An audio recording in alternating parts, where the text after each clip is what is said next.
Selamat malam para pendengar setia di seluruh Indonesia di Dongeng Aki Rukman. Selamat mendengarkan dan tetap merdeka. Assalamualaikum warahmatullahi wabarakatuh. Bismillahirrahmanirrahim. Alhamdulillahilladzi anjala sakinata fi qulubil mu'minin liyazdadu imanama imanihim. Asyhadu an la ilaha illallah wahdahu la syarikalah wa asyhadu anna Muhammadan abduhu wa rasuluhu alladzi la nabiyya ba'dah amma ba'du.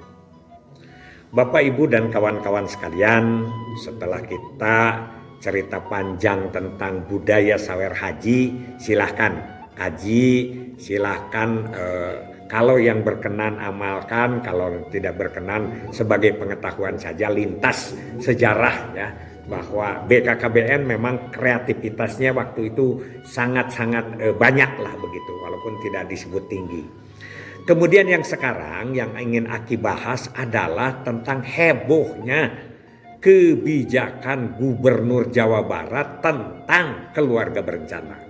Viral sekarang itu ya, seluruh Indonesia tentang KB ya, terutama yang terakhir tentang vasektomi begitu, yang dikaitkan dengan bantuan-bantuan pemerintah, yang dikaitkan dengan bantuan-bantuan pribadi gitu ya. Begini ceritanya, kalau Aki tidak aneh ya, tidak aneh. Karena apa? Karena sejarah panjang Kang Deddy Mulyadi atau KDM itu kurang lebih di pemerintahannya sudah 25 tahun. Pertama, beliau adalah sebagai anggota DPRD Purwakarta, itu satu periode ya, 5 tahun. Kemudian jadi wakil bupati Purwakarta. Waktu itu kan bupatinya adalah Pak Lili Hambali ya, Pak Lili Hambali. Ya semuanya lah sobat-sobat Aki dulu mah. Ya Aki ngaku sobat aja karena mitra kerja. Pak Lili Hambali. Kemudian jadi bupati 2 periode.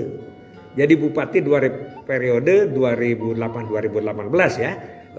Kalau tidak salah hampir sama dengan Pak Aher kan, sejalan dengan Pak Aher. Enggak juga, termasuk ke Pak Ridwan Kamil juga.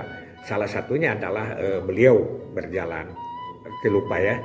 Kemudian jadi anggota DPR RI di Komisi 4 tentang lingkungan hidup dan sebagainya, satu periode. Jadi jumlahnya 25 tahun. Nah 25 tahun itu beliau itu 2 pengalamannya, yaitu pengalaman pribadi dan pengalaman pemerintahan. Tentang KB beliau itu tidak aneh. Karena apa? Karena Kang Deddy itu ya, beliau itu turunnya ke bawah itu bukan hanya sampai ke desa, bukan hanya sampai ke RW, tapi beliau itu sampai kepada keluarga.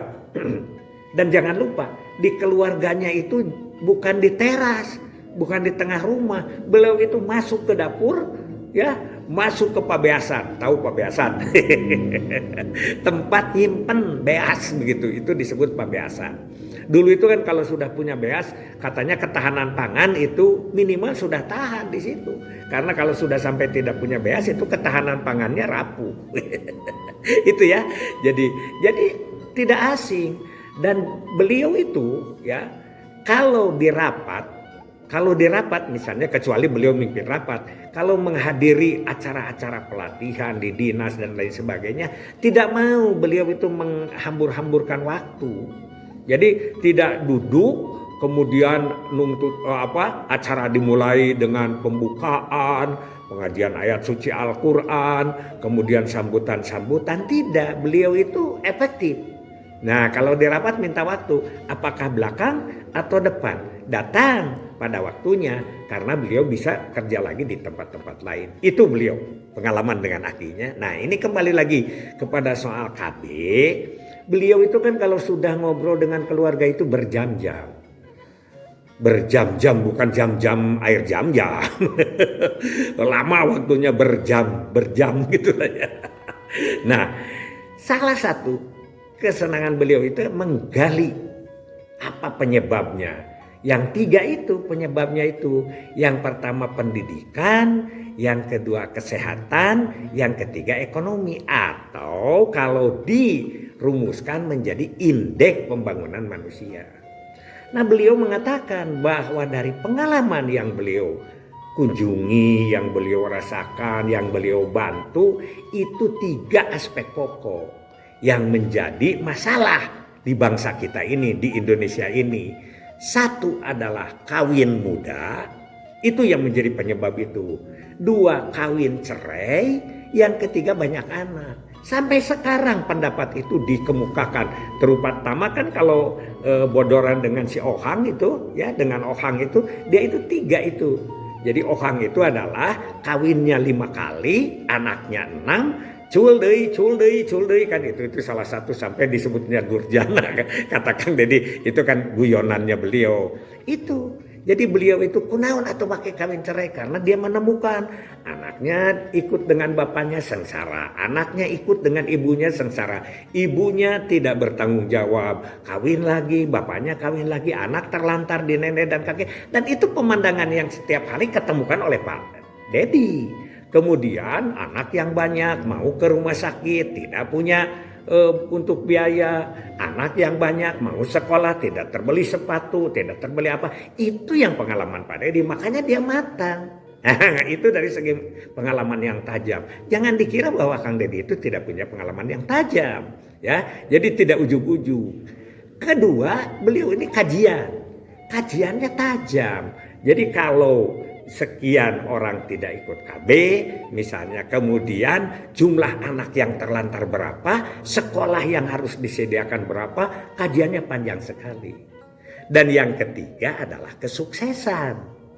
Kesuksesan itu beliau adalah bagaimana cara mengelola program KB sampai sukses. Salah satunya adalah Aki terbawa nama baik Aki dengan itu ya, dengan apa?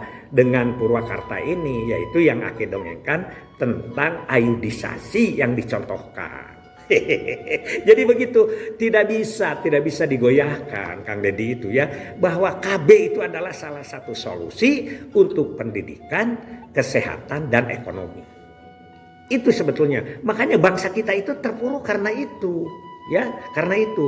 Makanya kata Kang Dedi kan, dia bicara bahwa nyen jalan mah kecil, kalau membuat sekolah mah kecil, itu mah sanggup lah, begitu ya, membuat rumah untuk rakyat kecil. Tapi merubah sikap orang Jawa Barat khususnya atau bangsa Indonesia ini, kenapa? Karena kita antepan pembiaran. Ini karena pembiaran, begitu kan yang sering sekarang ditukan. Misalnya Kang Dedi itu senang sekali dengan kampanye KB ini. Salah satunya adalah ngariung di buruan urang lembur. Itu kan semua aspek pelayanan KTP, pelayanan SIM, pelayanan KB di situ disatukan. Dan itu berjalan terus. Paling minimal seminggu sekali, kadang-kadang 3 hari sekali. Semua rakyat dikunjungi, semua permasalahan dituntaskan. Itu yang Aki ikuti. Aki sering ikut ngariung di buruan ulang lembur. Nah kalau Aki paling bisa nyambut kalau di belakang atau di depan gitu. Atau kadang-kadang Aki hanya sekadar ngagoongan saja ketika ada keluarga yang banyak anaknya. Nah itu gimana ini? Parben gitu kan, seperti itu. Jadi tidak aneh. Ada beberapa kajian. Salah satu kajiannya adalah pada saat Aki pulang dari Cina, yaitu studi banding. Nah, dulu mah kan masih boleh kan. Itu kepala kabupaten kota Aki bawa ke sana. Kemana? Ke Cina. Pulangnya, nah laporkan ke bupati masing-masing karena izinnya dari bupati. Di Purwakarta saat itu kepala dinasnya Pak Ade, bekas Asda 2, kemudian pindah ke KB. Dan pada waktu menghadap beliau, Aki juga ada kebetulan ke Purwakarta. Bukan kebetulan, memang Aki direncanakan ke Purwakarta, tapi dalam acara lain juga. Ketika ketemu sampai nenggor ke Aki kan, hei gimana ini kepala BKKBN? Kalau bupati tidak diajak piknik, kalau kepala dinas diajak piknik. Kan begitu. Aki kan bisa aja mengelakkan. Kalau bupati izinnya harus dari gubernur. Kalau kepala dinas izinnya dari bupati. Jadi saya bawa yang gampang aja. Kan sulit. Apalagi sekarang kan bupati itu kan ke luar negeri itu harus izin Mendagri. Nah apa hasil dari sana? Dijelaskan oleh Pak Ade kebijakan-kebijakan yang dibuat di Cina tentang one child policy itu sampai kepada bagaimana sanksi dan lain sebagainya, akhirnya beliau mengeluarkan surat keputusan bupati atau peraturan bupati, kalau tidak salah ini nomor 22 tahun 2010 ya, itulah yang berkaitan dengan semua pemberian bantuan, semua kenaikan pangkat, pemaikan jabatan, bahkan CPNS saja itu dinilai jumlah anaknya. Dari situ ya, itu Pak Asep yang tahulah ya. Itu salah satunya. Masih panjang cerita Pak Dedi tentang tentang kajian-kajian. Kenapa kok tiba-tiba begitu? Tidak ya. Insya Allah besok kita lanjut lagi, kita sambung lagi. Hasbunallahu wa ni'mal wakil, ni'mal maula wa ni'man nasir. Wassalamualaikum warahmatullahi wabarakatuh.